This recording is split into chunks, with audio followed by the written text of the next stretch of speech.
Kali boleh melayani lagi di tempat ini. Terima kasih Pak Andi, Bapak Gembala. Kita bisa berjumpa kembali. Walaupun mungkin cuaca gitu ya, hujan. Ntar hujan besar tiba-tiba berhenti. Hujan besar tiba-tiba berhenti seperti itu ya. Kadang juga ada yang kebanjiran seperti itu. Tak mengapa.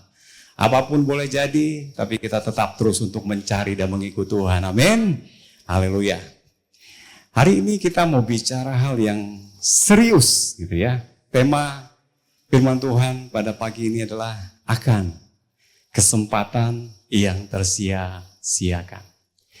Yosua 7, 1-26. Kita nggak akan baca semuanya. Nanti kita akan baca sepotong-sepotong aja. Bapak, Ibu, saudara-saudara semua boleh nanti di rumah baca secara utuh seperti itu. Jadi background cerita ini gitu ya, muncul ketika bangsa Israel masuk ke tanah perjanjian. Yang dihadapi pertama kali adalah Yeriko dengan tembok kotanya yang tebalnya bukan main. Sampai dikatakan itu bisa pacuan kuda lewat di sana saking tebalnya. Tuhan berkata, kelilingi Yeriko 7 hari. Lalu kemudian dikatakan ada barang-barang yang dikuduskan. Ada barang-barang yang harus ditumpas dan dihancurkan. Nah seperti itu message-nya. Ya. Lah lewatin selesai kemenangan dengan Yeriko. Lalu mereka berhadapan kembali dengan satu kota. Kalau hari ini kita istilahnya AI gitu ya. Nah, di Alkitab udah ada AI gitu ya. Kota Ai. Mereka berhadapan dengan kota Ai. Kotanya lebih kecil dari Yeriko sebenarnya. Mereka bilang cukup berapa ribu aja lah. Enggak perlu kita rame-rame ke sana. Ketika mereka menyerang Ai, kalah mereka. Kekalahan pertama dan sangat-sangat memalukan. Mereka bergemetar. Ini gimana? Banyak bangsa di tanah Kanaan itu yang mereka harus taklukkan. Sementara dengan satu bangsa saja yang kecil, mereka kalah seperti itu. Nah, coba kita buka, next boleh? Yosua 7 ayat yang pertama. Boleh slide-nya? Yosua 7 ayat 1 berbunyi demikian. Tetapi orang Israel berubah setia dengan mengambil barang-barang yang dikhususkan itu. Karena Akan bin Karmi bin Jabdi bin Zera dari suku Yehuda mengambil sesuatu dari barang-barang yang dikhususkan itu. Kekalahan diterima oleh bangsa Israel. Sebenarnya yang buat dosa itu berapa orang? Alkitab mengatakan, tetapi orang Israel berubah setia dengan mengambil barang-barang yang dikhususkan itu. Satu bangsa loh ditulis, berubah setia. Padahal siapa yang bersalah di sini? Akan satu orang. Satu orang bersalah, tapi Alkitab menulis, orang Israel berubah setia. Dosa satu orang. Satu bangsa kena hukuman. Akan bersalah. Orang Israel semua kena hukuman. Seperti itu. Hati-hati dengan hidup ini. Hati-hati dengan hidup ini. Hidup kita nih, apalagi misalnya kepala keluarga kah, ayah atau ibu. Dosa satu orang. Satu keluarga bisa kena getahnya. Satu orang bersalah, satu keluarga bisa kena getahnya. Istri saya punya teman, udah almarhum hari ini. Dia meninggal umur 49 tahun. Tahu Bapak Ibu, orang tuanya, papanya, meninggal umur 49 tahun. Kemudian abangnya meninggal usia 49 tahun. Hati-hati dengan apa yang kita perbuat dalam hidup ini. Karena dosa menuntut hukuman di sana. Kasih karunia menyelamatkan. Memang betul. Ketika kita berdosa, kita datang sama Tuhan, Tuhan ampuni. Tapi hukuman dosa itu gak serta-merta hilang dalam hidup ini. Amin. Amin. Seorang tanya, Pak, kan udah selesai di atas kayu salib. Kenapa mesti ada lagi kita takut dengan kutuk keturunan sampai keturunan yang keempat? Bilangan 14 ayat 18 katakan, kesalahan orang tua yang kena hukuman sampai keturunan keempat. Pak, bukankah Yesus sudah mati buat kita? Benar, Yesus mati buat kita. Kalau kita sungguh-sungguh bertobat, Yesus mati buat kita, finish, selesai kutuk di sana. Tapi kalau kita ulang, jatuh kembali, bukankah dosa itu mengandung hukuman? Jangan-jangan yang kena hukuman sampai keturunan anak cucu kita. Hari ini kalau kita dengar firman Tuhan, cukup sampai di kita. Kalau mungkin orang tua kita, kakek buyut kita, segala macam mungkin berbuat sesuatu, entah okultisme kah, penyembahan berhala kah, macam-macam kejahatan yang mereka lakukan, hari ini kita putus di generasi kita aja. Jangan sampai anak cucu kita putus di kita. Dengan kita hidup sungguh dan takut akan Tuhan. Amin. Haleluya. Coba kita lihat apa sih yang diperbuat akan. Mulanya dari mana sebenarnya sampai dia jatuh di dalam dosa. Nggak ada ujuk-ujuk gitu ya, kita berbuat dosa, nggak ada. Itu selalu ada pemicunya, selalu ada triggernya di sana. Coba Yosua 7 ayat 20 sampai 21. Saya baca bagi kita semua. Lalu akan menjawab Yosua, katanya, benar, akulah yang berbuat dosa terhadap Tuhan Allah Israel. Sebab beginilah perbuatanku. Aku melihat di antara barang-barang jarahan itu jubah yang indah buatan Sinear dan 200 sikal perak dan sebatang emas yang 50 sikal beratnya. Aku mengingininya, maka kuambil semuanya itu, disembunyikan di dalam kemahku, dalam tanah, dan perak itu dibawa sekali. Ketika kekalahan terjadi, mereka berdoa di hadapan Tuhan. Tuhan katakan orang Israel bersalah. Dan yang siapa yang bersalah? Achan yang bersalah. Dimulai dari dengan kata dikatakan Yosua 7:21, aku melihat.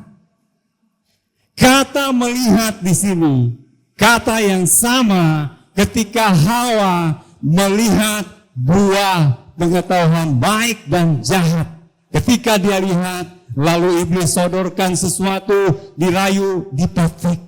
Kata yang sama, kata melihat di sini ketika Lot memandang Sodom dan Gomora, dia pilih daerah tersebut. Kata yang sama juga ketika Daud melihat Batsheba sedang mandi. Kata melihat di sini, observasi, mengamati, mencari tahu. Waktu kecil saya suka main bola sama teman-teman. Main bola satu lapangan. Ketika mau main bola di lapangan itu kami lewati rumah-rumah yang bagus gitu ya. Banyak pohon di depannya dan banyak buahnya di sana. Ketika satu hari kami lewat itu lagi musim berbuah. Kita lihat pohon mangga. Jadi waktu saya susun khotbah ini gitu ya. Saya tiba-tiba remind ke masa kecil. Ketika lihat pohon mangga kita janjian. Besok kita balik lagi main bola. Kita bawa bambu yang panjang. Kita ambil ini buah. Besoknya kita bawa bambu. Kita ambil. Kadang mangga, kadang delima, kadang jambu, segala macam buah kita panen di rumah orang gitu ya. Saya remind gitu. Saya bilang, Tuhan, ampuni saya. Jauh puluhan tahun yang lalu, Saya bilang, ampuni saya Tuhan. Itu dosa masih kecil gitu ya. Itu tiba-tiba keluar gitu ya.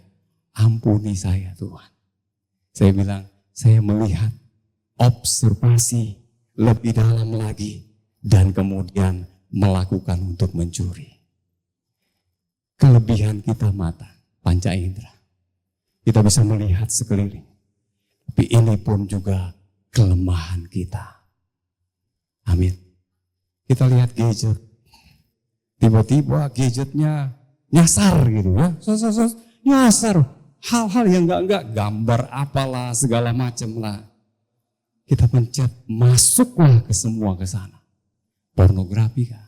Segala macam. Atau kita gadget, kita klik lagi. Wih, linknya judi online lagi jadinya. Masuk ke sana. Kita main poker di sana, main apalah segala macam. Mata ini kelebihan kita. Tapi mata ini kelemahan kita. Anak sekolah minggu diajarin lagunya. Hati-hati gunakan. Hati-hati gunakan. Akan melihat mulai. Coba next. Nah ini Kejadian 3 ayat 6. Ketika Hawa melihat.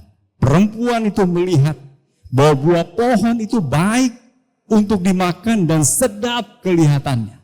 Lagi pula pohon itu menarik hati karena memberi pengertian. Lalu ia mengambil dari buahnya dan dimakannya. Dan diberikannya juga kepada suami yang bersama-sama dengan dia. Dan suaminya pun memakannya.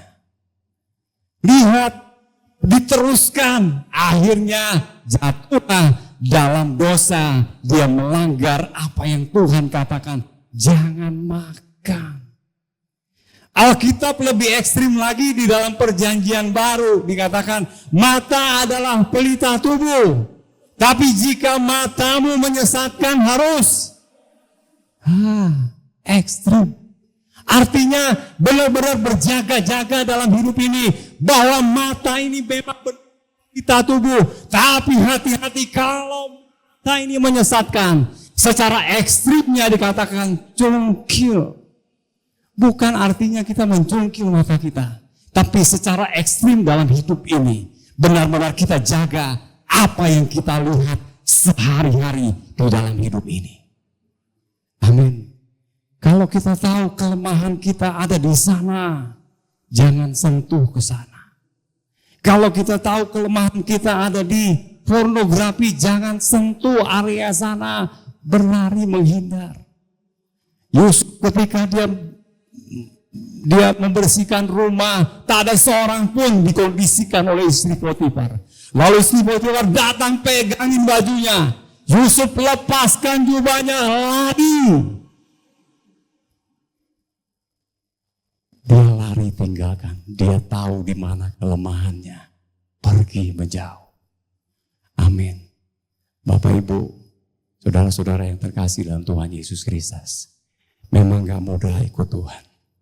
Tapi biar kita belajar untuk kita memilah setiap hari yang kita lewati. Jaga seluruh panca indera kita. Kelebihan yang Tuhan berikan dalam hidup ini. Jangan sampai dimanfaatkan untuk jadi celah masuk, dosa masuk lewat panca indera kita. Amin. Artinya cungkil itu tidak ada kompromi sama sekali dengan yang namanya dosa. Amin. Coba nih kita lihat nih salah satu tokoh perjanjian lama. Boleh slide-nya? Ayub 31 ayat 1 berbunyi demikian. Aku telah menetapkan syarat bagi mataku. Masakan aku memperhatikan anak darah. Tokoh perjanjian lama. Belum ada internet, belum ada Netflix, belum ada film, belum ada apapun. Dia tulis ini dikatakan, aku menetapkan syarat. Syarat itu adalah covenant, perjanjian manusia dengan Tuhan. Tuhan, manusia dengan Tuhan, dia tetapkan syaratnya. Aku menetapkan batas syaratnya, mana yang aku akan terus lihat, mana yang enggak. Seperti itu. Artinya, kalau kita ngomongin perjanjian itu dua belah pihak antara manusia dengan Tuhan. Dalam hidup ini kalau kita berkaca pada perjanjian, ketika menjalani hidup ini harus sesuai dengan yang namanya perjanjian. Kita mencocokkan diri ini dengan yang namanya perjanjian. Ini namanya menetapkan syarat.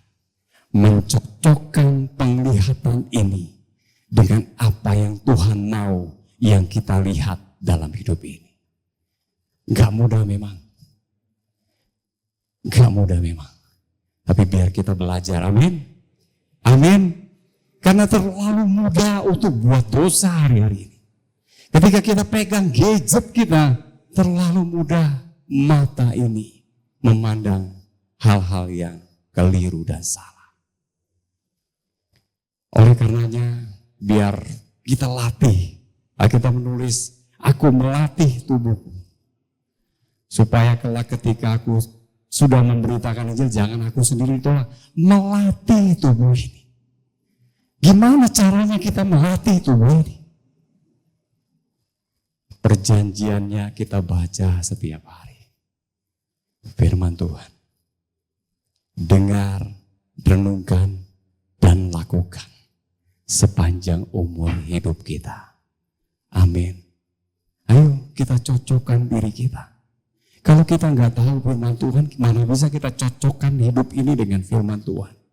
Kalau kita nggak tahu firman Tuhan, bagaimana kita sesuaikan diri ini dengan firman Tuhan? Siapapun yang berkhotbah di depan gitu ya, sama sumbernya firman Tuhan. Lihatlah ini yang jadi sumbernya. Inilah yang menjadi rujukan dalam hidup ini. Sehingga ketika dalam segala hal yang kita lakukan sepanjang umur hidup kita, mencocokkan diri dengan perjanjiannya seumur hidup kita. Amin. Haleluya. Yuk berikutnya. Kita lihat. Apa sih yang dilihat sebenarnya?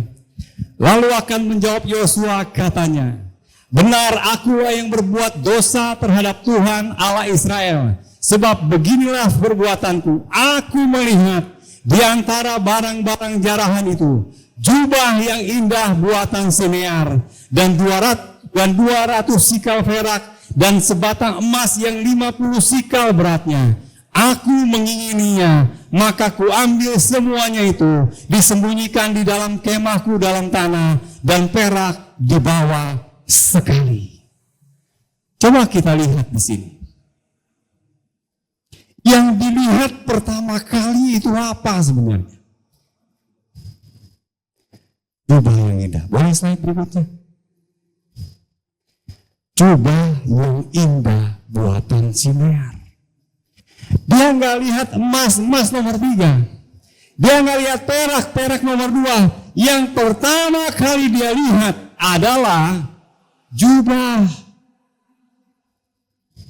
Setiap kita nih punya kelemahan.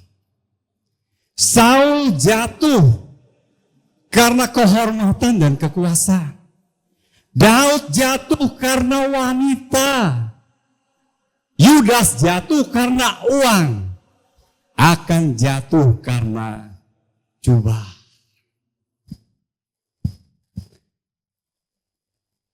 Sampai hari ini gitu ya.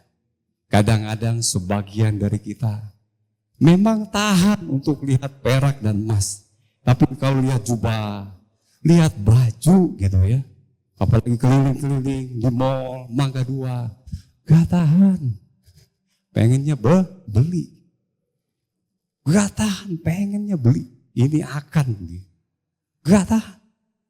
Kalau udah gak punya duit gitu ya, gesek dia. Kalau gak gesek habis, pinjol. Pinjol habis. Dia cengkol temennya. Pinjem dong 100 katanya. Buat beli baju. Apapun caranya seperti itu. Yang didahulukan adalah yang menarik hati. Yang didahulukan adalah yang mengusik perhatian, jubah yang indah buatan Sinear.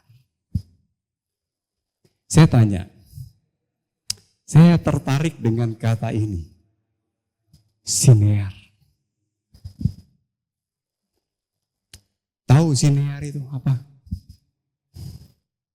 Coba next berikutnya. Kejadian 11 ayat 1 sampai 2. Adapun seluruh bumi satu bahasanya dan satu logatnya. Maka berangkatlah mereka ke sebelah timur dan menjumpai tanah datar di tanah Sinear. Lalu menetaplah mereka di sana. Kisah apa ini?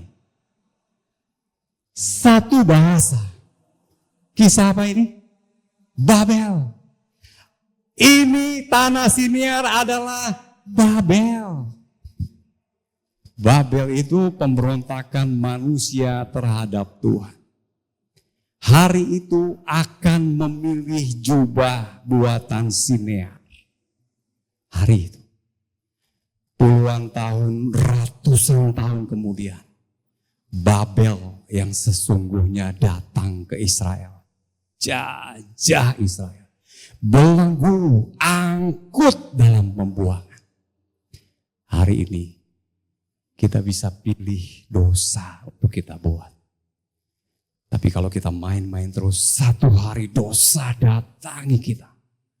Belenggu habis hidup kita. Sampai kita mungkin gak bisa lepas lagi. Sampai menutup mata. Hati-hati dengan dosa. Amin. Awalnya kita yang pilih. Saya mau lakukan A. Saya enggak lakukan A. Saya mau judi lah. Saya enggak judi lah. Besok-besok judi datangin kita. Belenggu. Sehingga sepanjang waktu kita enggak bisa lepas dengan judi. Hari ini kita mabuk.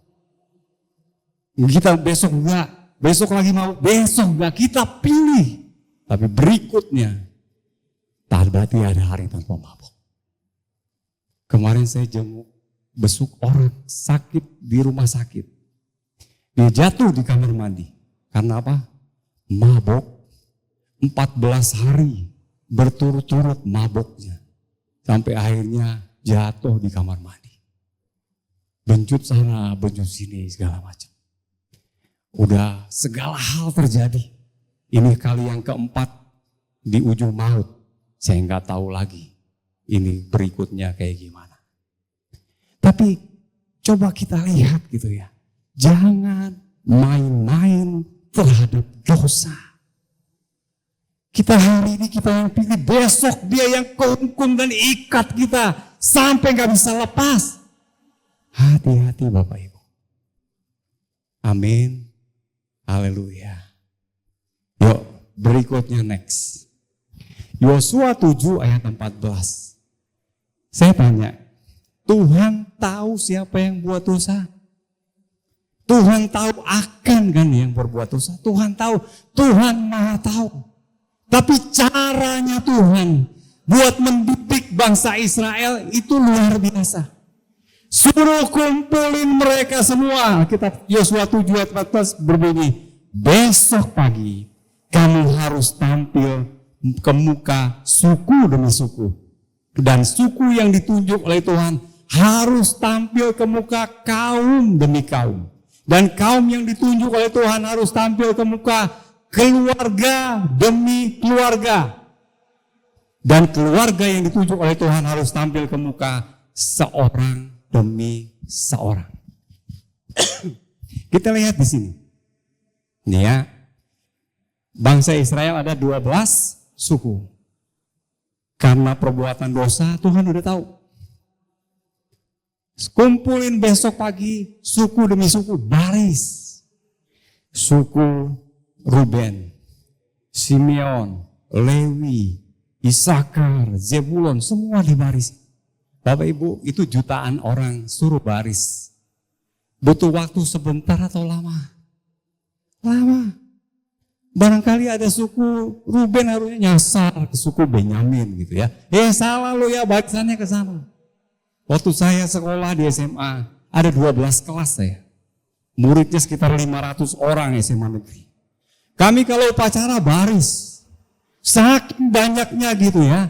Kadang-kadang ada satu kelas kami gitu ya, kita nyempil ke kelas yang lain, karena udah crowded.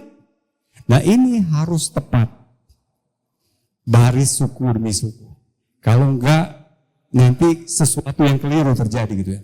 Pas itu memakan jeda waktu yang panjang. Sampai akan ditunjuk dosanya. Itu ada jeda yang panjang dan lama. Suku demi suku. Ya. Lalu kemudian kaum demi kaum. Ketika suku demi suku berbaris 12 ya. Tuhan berfirman sama Yosua, hanya Yehuda saja. Tampillah suku Yehuda. Boleh berikutnya. Keesokan harinya bangunlah Yosua pagi-pagi lalu menyuruh orang Israel tampil ke muka suku demi suku. Dan maka didapatilah suku Yehuda. Suku Yehuda. Kemudian ketika disuruhnya tampil ke muka kaum Yehuda, maka didapatinya kaum Zera. Suku ada kaum banyak. Zera, khusus kaum Zera saja. Ketika disuruhnya tampil ke muka kaum Zera, seorang demi seorang, maka didapatilah Zabdi, keluarga Zabdi. Ketika disuruhnya keluarga orang itu tampil ke muka seorang demi seorang, maka didapatilah Akan bin Karmi bin Zabdi bin Zera dari suku Yehuda. Ada jeda waktu dari baris per baris sampai didapati siapa? Akan. Ini waktunya panjang. Waktu panjang. Saya berpikir Tuhan, kenapa enggak langsung dipanggil aja? Lu yang salah ya, maju. Enggak. Ini seperti sebuah kesempatan. Ketika seorang demi seorang dipanggil. Suku, kaum, keluarga, seorang demi seorang dipanggil. Ini jeda waktu yang panjang seperti sebuah kesempatan yang diberikan untuk melihat responnya Akan. Apakah dia mau untuk langsung mengakuinya? Sama dalam hidup ini. Ketika kita menjalani kehidupan, apa semua langsung dipanggil pulang oleh Tuhan? Mati? Enggak. Seorang demi seorang. Seorang demi seorang. Ketika kita datang di rumah duka, ya teman kita berakhir. Datang lagi, ya teman kita lagi. Datang lagi, ya teman kita lagi. Kalau hari ini kita masih bernapas, lihat matahari. Itu kesempatan yang Tuhan berikan buat kita. Jangan pernah ada dosa yang kita simpan sampai hari ini. Apa Tuhan gak tahu? Dia Tuhan Maha tahu. Sampai ke kedalaman hati kita. Kalau suami, istri, orang tua, kekasih, anak mungkin gak tahu. Tapi Tuhan tahu. Bagaimana mungkin ketika saya lagi susun khotbah puluhan tahun yang lampau ketika saya masih kecil. Umur 8-9 tahun Tuhan bilang, kamu curi barang orang. Pohon mangga, pohon delima, pohon jambu. Kamu pencuri. Saya bilang, Tuhan ampuni saya. Kalau hari ini kesempatan yang kita ada. Jangan sampai pada gilirannya. Itu kalau udah sampai di sini, gak ada kesempatan. Kesempatan akan berhari-hari. Tapi dia sia-siakan begitu rupa. Padahal sebenarnya, kalau dia akui, pasti akan berbeda cerita ini. Coba next berikutnya. Amsal 28 ayat 13. Yuk baca bareng-bareng. 1, 2, 3. Siapa menyembunyikan pelanggarannya tidak akan beruntung. Tetapi siapa mengakuinya dan meninggalkannya akan disayangi. Amin. Satu hari saya pulang ke rumah. Ketika masukkan mobil, saya lihat ada burung tergeletak di tanah di garasi saya. Di daerah rumah kami kebetulan banyak pohon besar-besar gitu ya. Jadi kalau setiap pagi, sore itu banyak burung berterbangan. Ada segala macam burung gitu ya. Setahu saya kadang ada tekukur, kadang ada yang warnanya coklat, saya nggak tahu warnanya apa. Ada yang warna burung gereja banyak gitu ya. Tapi ada yang warnanya kuning, ada yang warna hijau banyak. Nah satu hari burung tekukur lumayan besar gitu ya. Jatuh, pas saya ambil, udah mati burung. Saya masukkan plastik, saya taruh di depan. Saya berpikir nanti agak malaman saya buang ke tempat sampah lah seperti itu.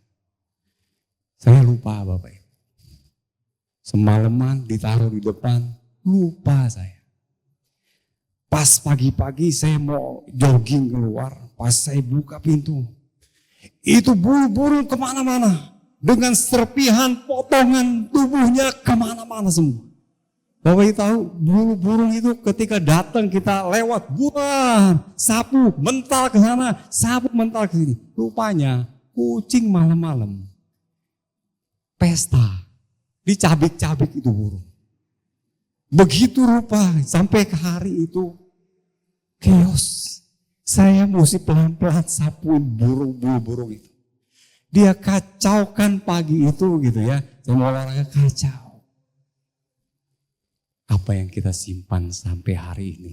Kebusukan yang belum pernah kita akui. Jangan sampai dia kacaukan sukacita kita. Keselamatan kita. Berkat kita. Damai sejahtera kita. Janjinya Tuhan dalam hidup ini. Jangan sampai dikacaukan oleh karena apa yang kita simpan bertahun-tahun dan tidak pernah kita akui. Ingat loh ya, barangkali Bapak Gembala nggak tahu, tapi Tuhan Maha tahu. Gak ada yang tersembunyi dalam hidup ini. Tuhan Maha tahu.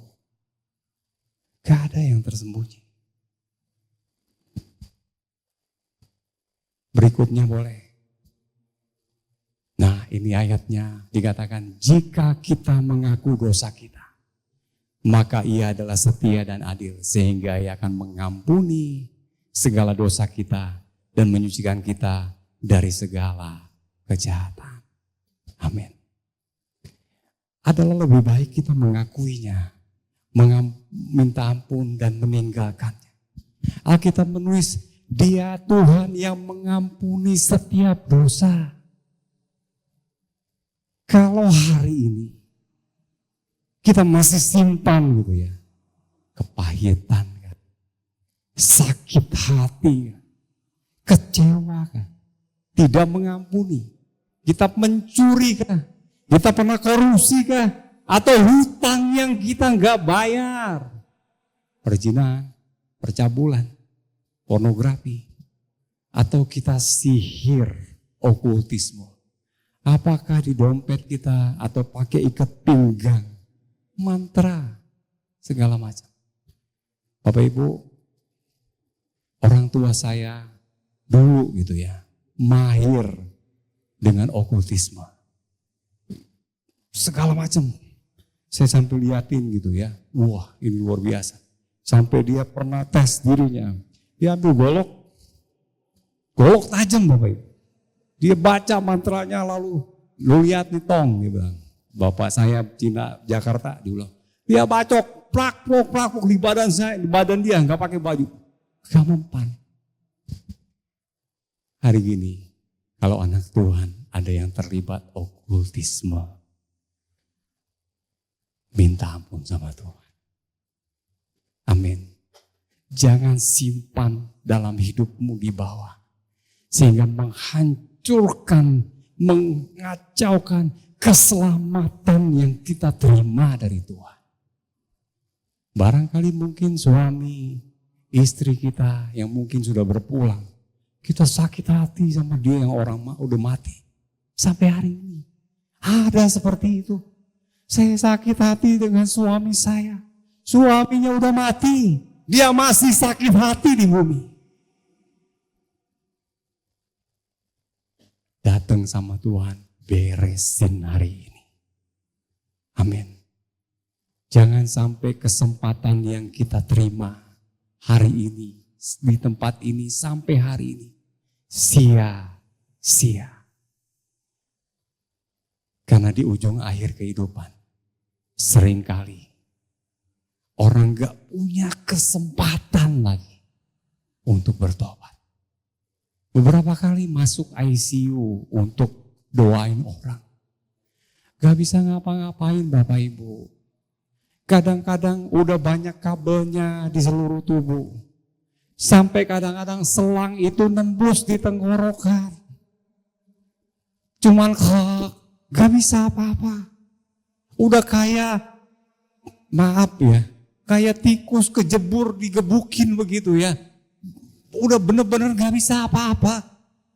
Apalagi yang bisa diharapkan ketika kita mungkin satu hari di ujung kehidupan seperti itu. Gak ada kesempatan sama sekali. Gak ada. Hari ini kalau kita masih sehat, kita bisa dengarkan kebenaran firman Tuhan. Mari datang sama Tuhan. Amin. Kita mau jadi pemburu hatinya Tuhan, bukan? Bereskan dulu hati ini. Baru kita bisa ikuti detak jantungnya Tuhan. Kita seirama dengan detak jantungnya dia. Tapi kalau hati ini gak beres, gak bisa. Gak bisa. Yang terakhir barangkali pernah baca kisahnya. Ini slide terakhir. Ini hanya sebagai sekedar contoh gitu ya. Di tahun 1900, barangkali Bapak Ibu pernah dengar. Seorang berpendidikan Benjamin B. Warfield. Dia pernah mengadakan satu penelitian. Ada 2 orang diteliti yang hidup di tahun yang berbarengan lah. Yang satu lahir di tahun 1703, Jonathan Edwards. Yang satu lahir 1720, Mark Jukes. Ya, ini pendeta, pengkhotbah lah ya. Yang satu itu ateis, gak takut Tuhan. Hidup acak-acakan, dia pemabuk, dan segala macam hal yang dilakukan. Ketika diteliti keturunannya,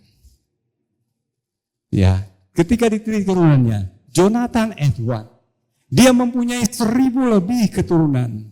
Dengan 13 jadi rektor, 65 profesor, 3 senator, 40 hakim, 100 pengacara.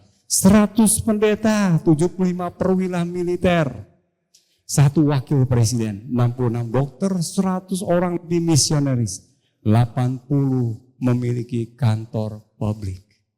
Lalu Mark Jukes mempunyai kurang lebih 540 keturunan.